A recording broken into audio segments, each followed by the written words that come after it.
Hello dear students, आज हम करेंगे civil disobedience movement and non cooperation movement में डिफ़र क्या है, क्या इनमें डिफरेंस पाया जा रहा है। अगर हम देखें तो हमने स्टार्टिंग में किया था जो नॉन कोऑपरेशन मूवमेंट असहयोग आंदोलन जो स्टार्ट हुआ था 1920 में स्टार्ट हुआ था और 1922 तक चला था। और जो सिविल डिसोबीडियंस मूवमेंट है ये कब स्टार्ट हुई है, 1930 में स्टार्ट हुई और कब तक चली, ये 1934 तक चली। और जो सेकंड पॉइंट इसका बनता है, नॉन कोऑपरेशन मूवमेंट किस वजह से स्टार्ट हुआ था, किस वजह से लॉन्च की गई थी, जलियांवाला बाग ट्रेजेडी की वजह से। और जो सिविल डिसोबीडियंस मूवमेंट है ये किस वजह से लॉन्च की गई है, किस वजह से स्टार्ट हुई थी, किसके प्रोटेस्ट में की गई थी, ये साइमन कमीशन जब भारत आए थे उस प्रोटेस्ट में जो थी वो सिविल डिसोबीडियंस मूवमेंट स्टार्ट की गई थी। नॉन कोऑपरेशन मूवमेंट जो है वो उसको स्टार्ट कैसे किया था, peoples under the titles and boycott the British institution. People ने जो था वो टाइटल्स को सरेंडर कर दिया था, ब्रिटिश इंस्टीट्यूशन को, बच्चों ने स्कूल कॉलेज का बायकॉट कर दिया था, फॉरेन गुड्स का बायकॉट कर दिया था। लेकिन सिविल डिसोबीडियंस में उन्होंने क्या किया था, ब्रेकिंग द कॉलोनियल रूल, क्या था वो, salt law, broke the salt law को तोड़ दिया था। नॉन कोऑपरेशन मूवमेंट का मेन एम क्या था, स्वराज, एंड सिविल डिसोबीडियंस का मेन एम क्या है, पूर्ण स्वराज। नॉन कोऑपरेशन मूवमेंट जो थी वो लगभग सभी पीपल्स के द्वारा सपोर्ट की गई थी ये मूवमेंट जो थी। लेकिन सिविल डिसोबीडियंस मूवमेंट है इसमें मुस्लिम ने, इंडस्ट्रियल वर्कर ने, बिजनेसमैन ने पार्टिसिपेट नहीं किया था। ये तो हमारी लिमिटेशंस होगी, हमारी किस डिफरेंस हो गया किसका, civil disobedience movement and non cooperation movement का। उसके बाद जब सिविल डिसोबीडियंस मूवमेंट चल रही थी तो कॉलोनियल गवर्नमेंट ने, ब्रिटिश गवर्नमेंट ने इसको सप्रेस करने के लिए क्या क्या हथकंडे अपनाए, क्या क्या पॉलिसीज़ अपनाई। उन्होंने क्या किया, मेन जो लीडर थे कांग्रेस के मेन लीडर्स को अरेस्ट कर लिया, उसमें जिसमें से अब्दुल गफ़ार खान जो प्रोमिनेंट लीडर थे इसके, उनको भी अरेस्ट कर लिया गया था। गांधी जी को भी अरेस्ट कर लिया गया, उनको जेल में डाल दिया गया, जिसकी वजह से लोग गुस्से हो गए। वर्कर्स ने क्या कर दिया, पुलिस स्टेशंस के ऊपर अटैक करना शुरू कर दिया, म्यूनसिपल बिल्डिंग्स पे अटैक करना शुरू कर दिया, रेलवे स्टेशंस पर भी अटैक करना स्टार्ट कर दिया। जिसकी वजह से गांधी जी ने क्या किया, इसको एक बार फिर इसको जब इनको अटैक करना शुरू कर दिया लोगों ने, पीसफुल पीपल्स ने भी अटैक करना शुरू कर दिया, वुमेन्स और बच्चों ने भी पूरी तरह से इसमें पार्टिसिपेट किया। उनको भी गवर्नमेंट ने सप्रेस करने के लिए लोगों को दबाया, लोगों को मारना पीटना शुरू कर दिया। 1 लाख से ज़्यादा लोगों को अरेस्ट कर लिया गया था।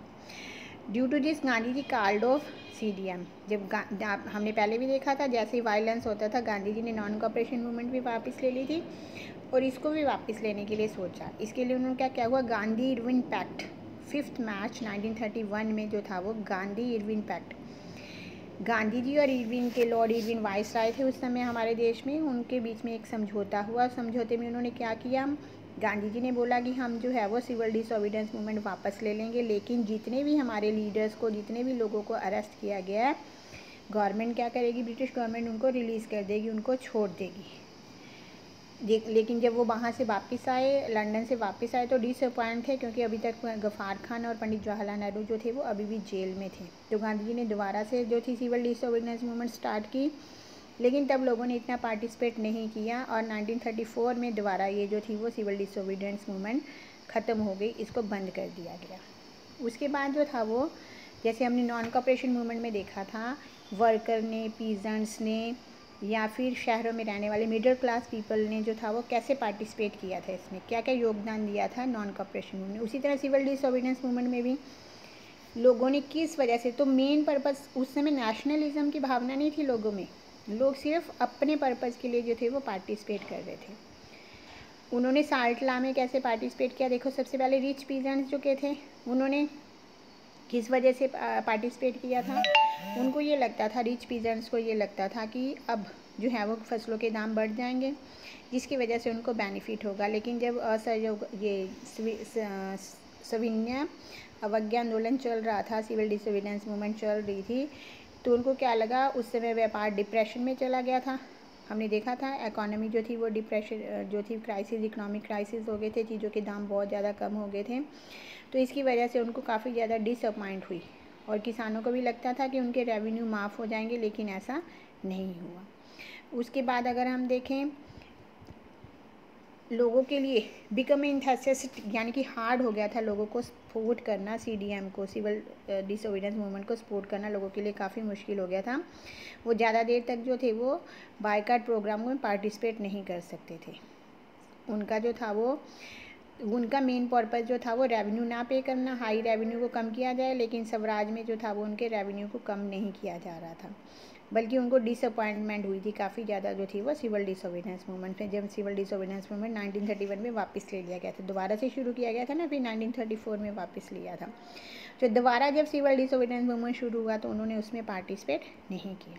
उसके बाद पुअर पीजेंट्स का भी क्या मानना था, जो लैंडलॉर्ड थे उनके ऊपर जो कल्टीवेट करवाते थे, बेगार करवाई जाती थी या उनको रेवेन्यू देना पड़ता था, वो भी काफ़ी ज़्यादा जो थे वो डिप्रेशन में चले गए थे। छोटे फार्मर को काफ़ी नुकसान हो रहा था, वो रेवेन्यू नहीं पे कर पा रहे थे। उनकी डिमांड भी क्या थी कि लैंडलॉर्ड जो है वो अनपेड रेंट जो है वो उनसे लेते हैं, उनको कैंसिल कर दिया जाए, जिसकी वजह से उनकी कंप्लेंट के ऊपर जब ध्यान नहीं दिया गया तो वो भी जो थे वो काफ़ी ज़्यादा अपसेट हो गए थे। इंडस्ट्रियल वर्कर क्लास का भी क्या था, सभी इंडस्ट्रियल वर्कर्स ने पार्टिसिपेट नहीं किया था, सिर्फ नागपुर रीजन्स के जो इंडस्ट्रियल वर्कर थे उन्होंने इसमें पार्टिसिपेट किया था सिविल डिसोबीडियंस मूवमेंट में।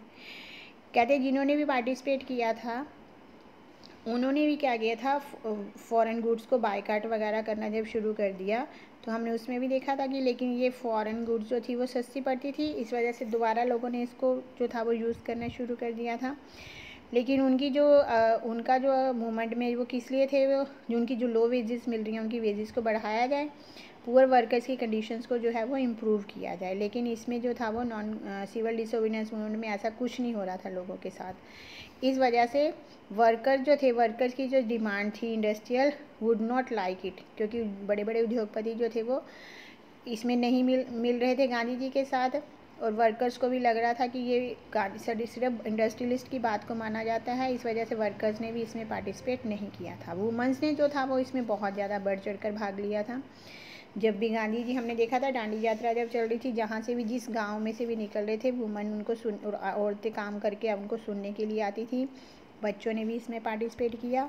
वुमेन ने काफ़ी बढ़ चढ़ कर भाग लिया था इसमें, वो घर से उनको सुनने के लिए आती, और उन्होंने भी जो था वो समुद्र के पानी को उबाल कर नमक बनाया।